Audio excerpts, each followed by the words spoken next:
샬롬, 사랑하는 꿈땅 친구들 환영합니다. 오늘도 하나님의 말씀을 기대하는 친구들 되길 바랍니다. 다 같이 사도신경으로 우리의 신앙을 고백하겠습니다. 나는 전능하신 아버지 하나님, 천지의 창조주를 믿습니다. 나는 그의 유일하신 아들, 우리 주 예수 그리스도를 믿습니다. 그는 성령으로 잉태되어 동정녀 마리아에게서 나시고 본디오 빌라도에게 고난을 받아 십자가에 못 박혀 죽으시고 장사된 지 사흘 만에 죽은 자 가운데서 다시 살아나셨으며 하늘에 오르시어 전능하신 아버지 하나님 우편에 앉아 계시다가 거기로부터 살아있는 자와 죽은 자를 심판하러 오십니다. 나는 성령을 믿으며 거룩한 공교회와 성도의 교제와 죄를 용서받는 것과 몸의 부활과 영생을 믿습니다. 아멘. 모두 자리에서 일어나 신나게 율동하며 찬양할까요?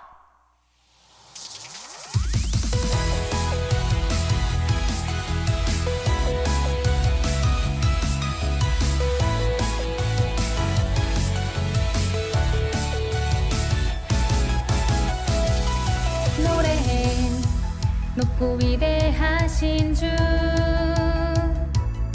어둠을 내어 던지신 주를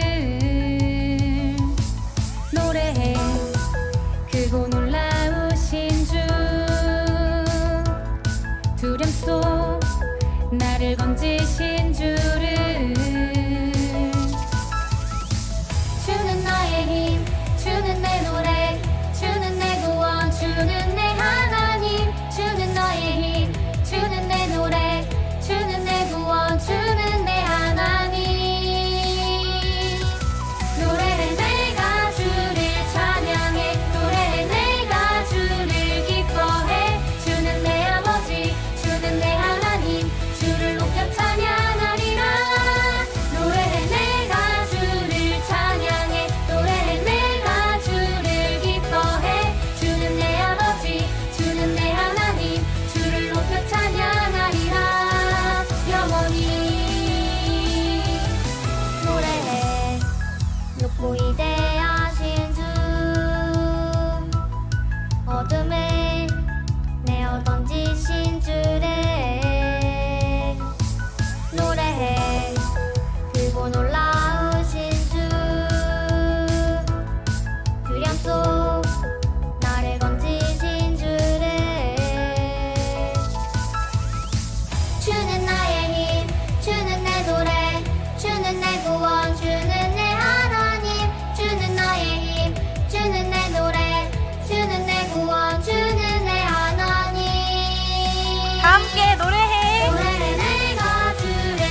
애쓰고 힘내신 하나님께 감사의 박수 올려드립니다.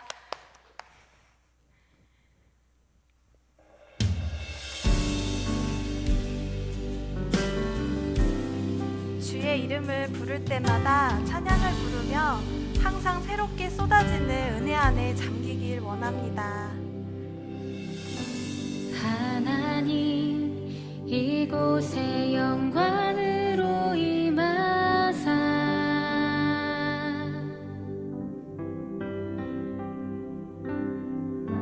지혜와 능력으로 내게 임하소서.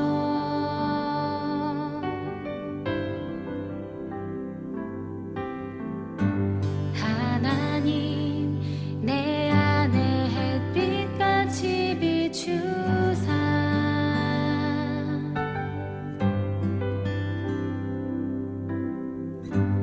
어둠과 두려움은 내게 사라지네.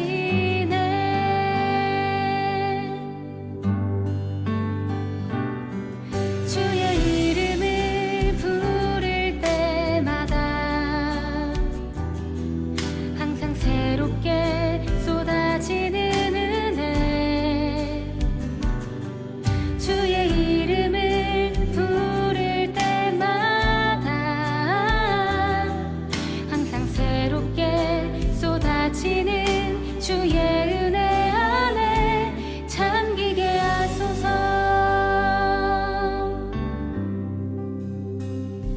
하나님, 우리 안에 햇빛같이 임하여 주시옵소서.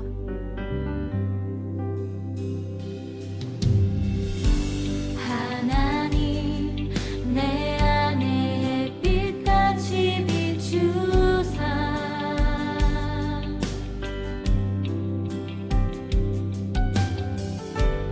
어둠과 두려움은 내게 사라지네.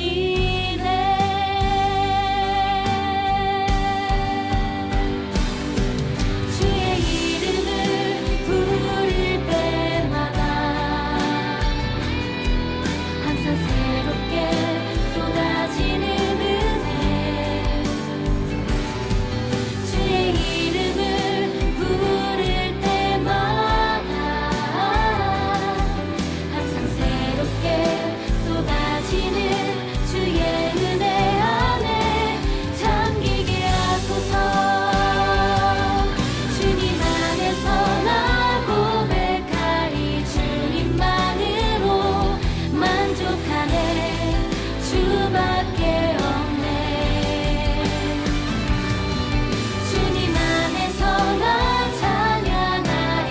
주님만으로 기뻐하네. 모든 것 되신 주. 주의 이름을 부를 때마다 항상 새롭게 쏟아지는 은혜. 주의 이름을 부를 때마다 항상 새롭게 쏟아지는 새롭게 쏟아지는 새롭게 쏟아지는 주의 은혜 안에 잠기게 하소서.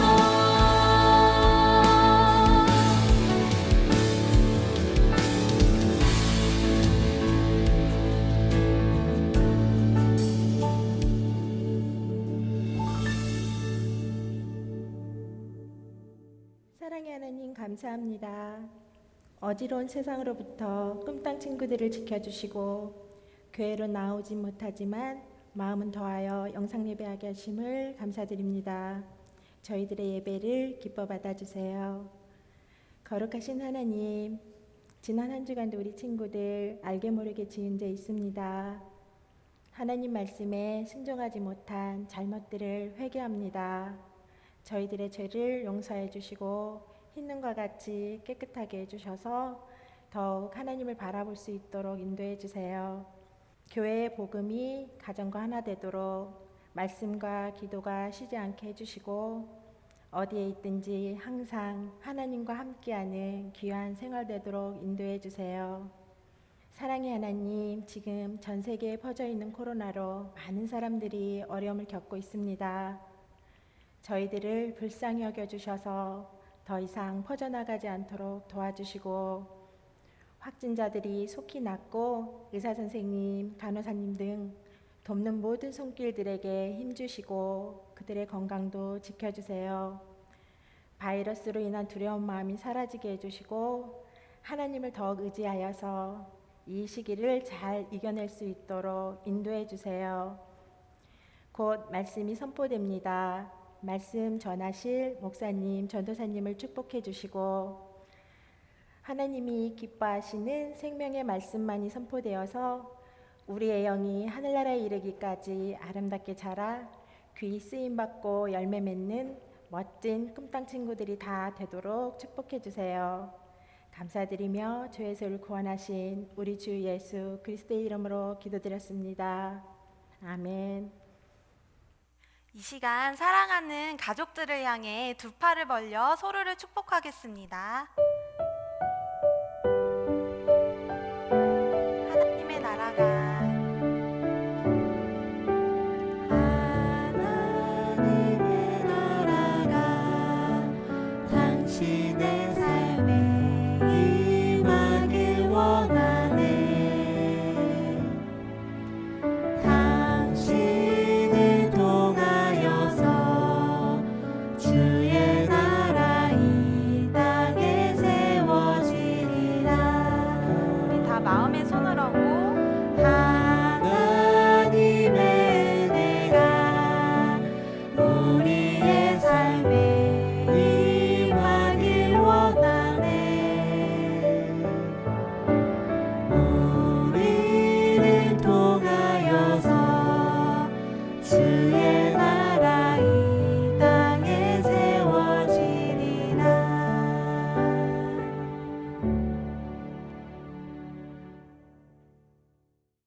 샬롬, 사랑하는 꿈땅 친구들 안녕하세요. 한 주간도 잘 지냈나요? 오늘도 하나님만 사랑하며 예배하길 원하는 우리 친구들을 환영하고 축복합니다. 오늘 우리에게 주시는 하나님의 말씀은 느헤미야 6장 10절에서 11절 말씀입니다. 우리 함께 6장 10절에서 11절 말씀을 찾아 읽도록 하겠습니다. 어느 날 무에다벨의 손자이며 들라야의 아들 스마야가 두문불출하므로 내가 그 집에 갔더니 그가 말했습니다. 사람들이 당신을 죽이러 올 것이니 우리가 성전한 하나님의 집에서 만나 성전 문을 닫읍시다. 그들이 밤에 당신을 죽이러 올 것입니다. 그러나 내가 말했습니다. 나 같은 사람이 도망가야 되겠소? 나 같은 사람이 성전 안으로 들어가 목숨이나 구하겠소? 나는 가지 않겠소. 아멘. 친구들은 태권도가 올림픽 정식 종목이 된 지 올해로 몇 년째인지 알고 있나요? 2020년은 우리나라 태권도가 올림픽 데뷔를 한 지 20년째가 되는 해입니다. 그런데 태권도가 올림픽 정식 종목이 되기까지는 두 가지 문제가 있었다고 해요. 그 첫 번째는 바로 태권도와 비슷한 일본의 가라데와의 경쟁 때문이었습니다. 두 번째는 경기 중 선수가 다쳐 병원으로 실려가는 일이 생길 수 있다는 점이었습니다.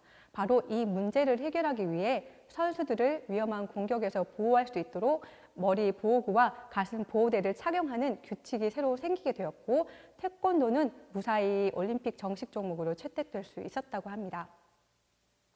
올림픽은 세계 최고의 선수들이 실력을 겨루는 곳입니다. 당연히 올림픽에 출전한 태권도 선수가 날리는 한 번의 공격 세기는 엄청나겠죠.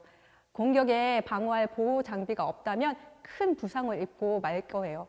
최고의 선수들이 출전하는 경기이기 때문에 선수를 보호할 수 있는 보호 장비가 필요한 것처럼 믿음의 선수인 우리 친구들에게도 어떠한 공격에도 친구들을 안전하게 지키고 보호할 수 있는 장치가 꼭 필요합니다. 과연 이것이 무엇인지 오늘 성경 이야기를 통해 알아볼 텐데요. 오늘은 느헤미야조차도 쉽게 빠져나올 수 없게 만드는 적들의 총공격이 펼쳐집니다. 과연 느헤미야에게 닥쳐온 이 위기는 무엇이었을까요? 또 하나님께서 느헤미야를 어떻게 보호해 주실 계획일까요? 먼저 성경 이야기를 통해 살펴보도록 하겠습니다. 느헤미야와 유다 사람들은 성벽의 허물어진 부분들을 남김없이 다 메웠어요.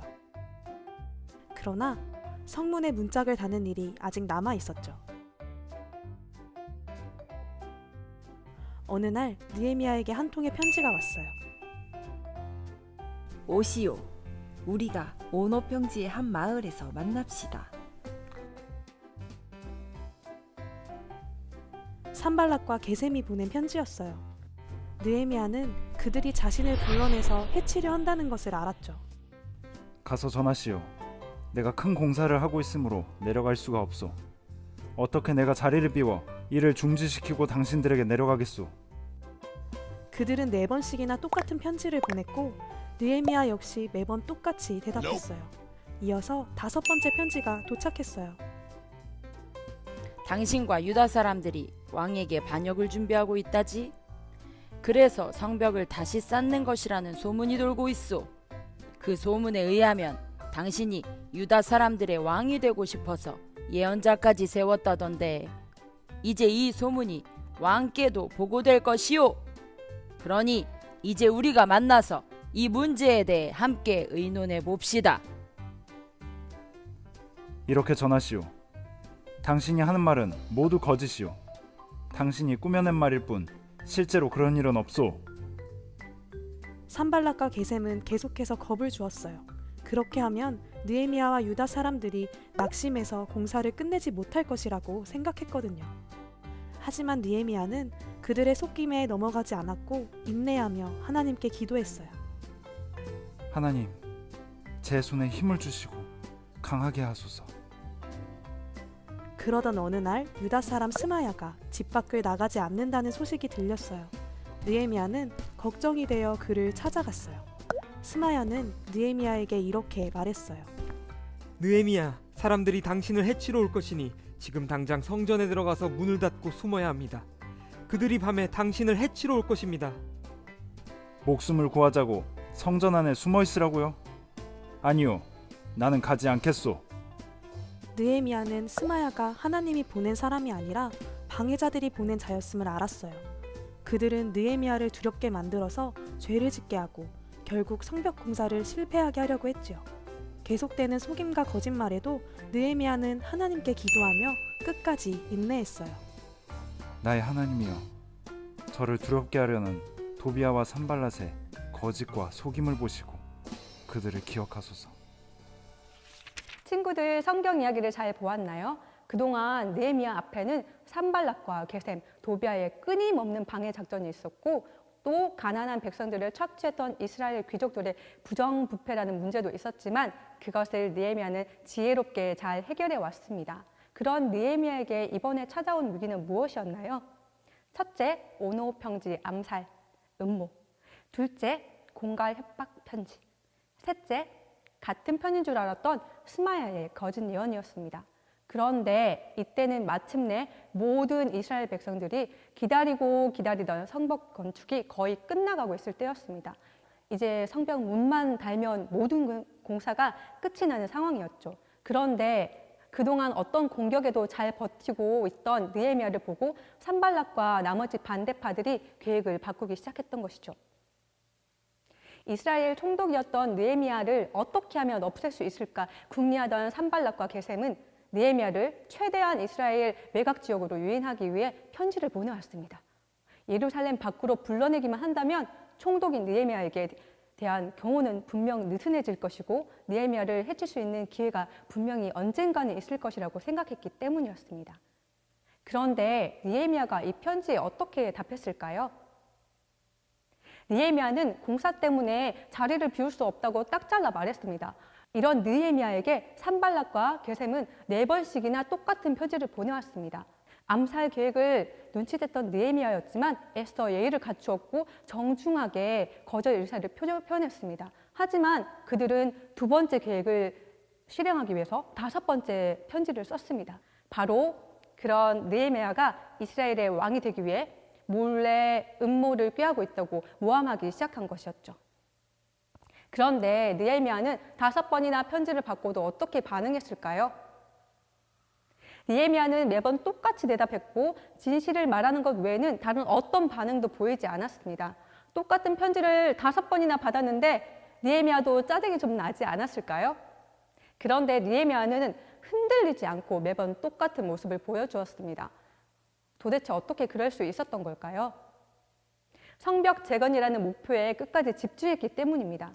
느헤미야처럼 우리도 하나님께서 주신 목표를 이루기 위해 집중하며 나아갈 때 우리는 하나님께서 주시는 또 다른 능력을 얻게 됩니다. 어떠한 상황에서도 변하지 않을 수 있는 이 능력을 우리는 인내라고 말합니다. 느헤미야는 자신에게 무례한 사람들에게 충분히 무례함으로 반응할 수 있었지만 인내의 능력을 사용해서 그렇게 행동하지 않기로 선택할 수 있었던 것이죠. 이렇게 하나님께서는 우리의 상황을 대신 해결해 주시기보다는 우리가 문제를 만날 때마다 또 다른 능력을 갖추고 그 문제를 해결할 수 있도록 인도해 주시는 분이세요. 그렇다면 믿음의 사람이 인내의 능력까지 얻게 될 때 과연 어떤 일이 일어날까요? 마지막 세 번째 공격을 통해 살펴보도록 하겠습니다. 산발락과 게셈이 계획한 두 번째 작전까지 실패하자 이제 도비아가 세 번째 계획을 실행하기 시작했습니다. 바로 예루살렘 성 안에 살던 예언자 스마야에게 거짓 예언을 지시한 것이죠. 예언이라는 것은 하나님께서 선지자를 통해 앞으로 일어날 일을 말씀해 주시는 것인데 적들의 야간 습격이 있을 것이니 느헤미야는 어서 도망치라는 것이었습니다. 그런데 이 말을 들은 느헤미야의 마음에 걸리는 것이 딱 하나 있었습니다. 도망가서 숨는 장소가 바로 문제였죠. 그것은 하나님께서 제사장만 들어갈 수 있도록 정해주신 곳이었고 제사장이 아닌 느헤미야가 함부로 들어갈 수 없게 정해져 있었습니다. 그런데 친구들, 온 나라가 지금 누구를 중심으로 움직이고 있나요? 바로 느헤미야입니다. 또 느헤미야는 이스라엘 백성을 유일하게 돌보는 사람인 것처럼 보입니다. 그렇다면 느헤미야가 자신이 원하기만 한다면 뭐든지 할 수 있는 왕처럼 군다고 해서 수근거리거나 반대할 사람이 있을까요? 그런데 느헤미야도 자신을 왕처럼 생각했던 것일까요? 우리 느헤미야가 자신을 어떻게 생각하고 있었는지 확인해 보도록 하겠습니다. 6장 11절 말씀입니다. 그러나 내가 말했습니다. 나 같은 사람이 도망가야 되겠소? 나 같은 사람이 성전 안으로 들어가 목숨이나 구하겠소? 나는 가지 않겠소. 아멘. 느헤미야가 말하는 나 같은 사람은 어떤 사람일까요?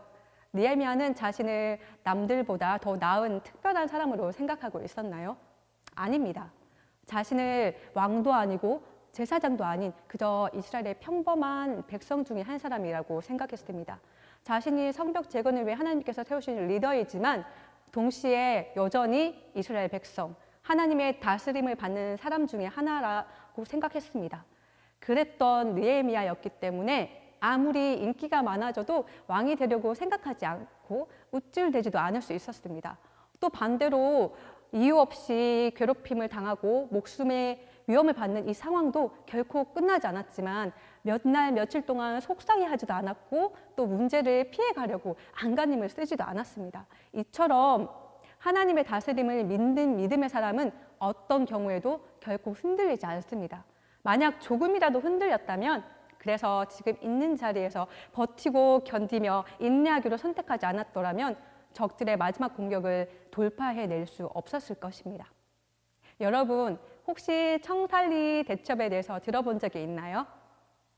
청살리 대첩은 우리 민족의 독립전쟁 사상 가장 규모가 크고 치열했던 전투로 유명합니다.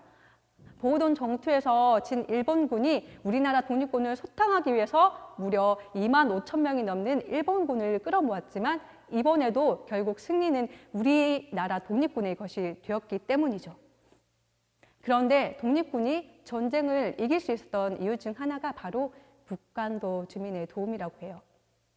북간도 주민들은 어릴 때부터 학교에서 예배를 드리고 성경을 배웠던 사람들이었습니다. 독립군을 돕기만 해도 목숨을 잃을 수 있었기 때문에 독립군을 모른 채 하거나 마을에서 내쫓을 수도 있었지만 마을에서 할 수 있는 일을 찾고 돕기로 선택했습니다.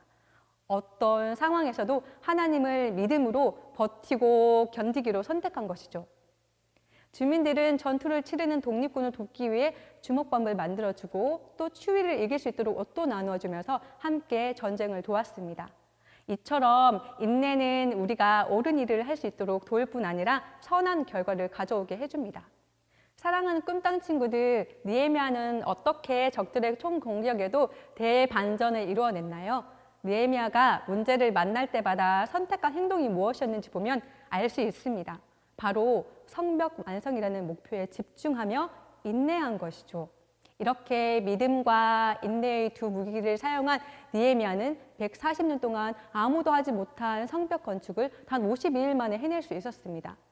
느헤미야가 왕이나 제사장, 또 선지자처럼 기름 부음을 받았던 특별한 사람이라 가능한 일이었나요? 아닙니다. 이처럼 우리 하나님께서는 우리 눈에 특별해 보이는 한 사람을 사용하시는 것이 아니라 느헤미야처럼 하나님과 함께 일하고 싶어하고 어떤 상황에서도 인내하는 그 사람을 사용하시고 특별하게 만들어 주십니다. 오늘 우리는 느헤미야의 이야기를 통해서 믿음의 사람에게 인내라는 능력이 더해질 때 놀라운 일이 일어나는 것을 보았습니다. 그렇다면 우리가 힘들고 어려운 일을 당할 때, 또 억울한 일을 당할 때 참고 견디는 것은 쓸모없는 일이 아닙니다. 가장 어려운 문제를 만날 때 가장 빨리 완벽하게 해결할 수 있는 유일한 비결이고 능력이 될 수 있습니다. 크리스천은 예수님의 이미지를 담는 그릇입니다. 그릇은 내용물을 담을 수 있을 때 비로소 가치가 있고 또 어떤 내용물이 들어있는지에 따라 가치가 달라 보이죠. 오늘 예배 후에는 노트를 준비한 후 한쪽에는 우리 친구들이 자주 사용하고 있는 말 중에 다른 사람에게 사용해서는 안 되는 부정적인 말을 적어보세요. 또 다른 한쪽에는 그동안 하고 싶었던 말이지만 쉽게 하지 못했던 긍정적인 말을 생각해보고 적어보세요. 그리고 오늘부터 어떤 상황에서도 부정적인 말을 절대 꺼내 사용하지 않기로 선택해보세요. 느헤미야와 같이 인내함으로 지혜롭고 순결하게 말하고 행동하며 예수님을 바로 보여줄 수 있는 친구들이 되길 예수님의 이름으로 축복합니다. 기도하겠습니다. 사랑하는 하나님, 하나님께로부터 난 자마다 세상을 이긴다고 말씀하신 하나님을 찬양합니다. 우리가 참고 견디면 불리해지고 우리가 진다고 말하는 세상을 우리가 살아가고 있습니다. 하지만 느헤미야처럼 이유 없는 공격에도 이유 없는 협박에도 우리가 참아야 되지 않는 상황에도 우리 친구들이 느헤미야처럼 인내함으로 지혜롭게 말하고 또 지혜롭게 행동할 줄 아는 친구들이 되게 해주세요. 더불어 코로나 기간 동안 하나님 비난하고 험담하는 많은 상황 속에서도 특별히 교회의 책임에 돌리는 많은 사람들을 만날 때 우리 친구들이 느헤미야를 기억하고 예수님을 기억하면서 어떤 문제를 만나더라도 당당할 수 있도록 그렇게 인내를 사용하는 우리 친구들이 될 수 있도록 함께해 주옵소서. 예수님의 이름으로 기도드립니다. 아멘. 우리 주 기도문으로 예배를 마치도록 하겠습니다. 하늘에 계신 우리 아버지, 아버지의 이름을 거룩하게 하시며 아버지의 나라가 오게 하시며 아버지의 뜻이 하늘에서와 같이 땅에서도 이루어지게 하소서. 오늘 우리에게 일용할 양식을 주시고 우리가 우리에게 잘못한 사람을 용서하여 준 것 같이 우리 죄를 용서하여 주시고 우리를 시험에 빠지지 않게 하시고 악에서 구하소서. 나라와 권능과 영광이 영원히 아버지의 것입니다. 아멘.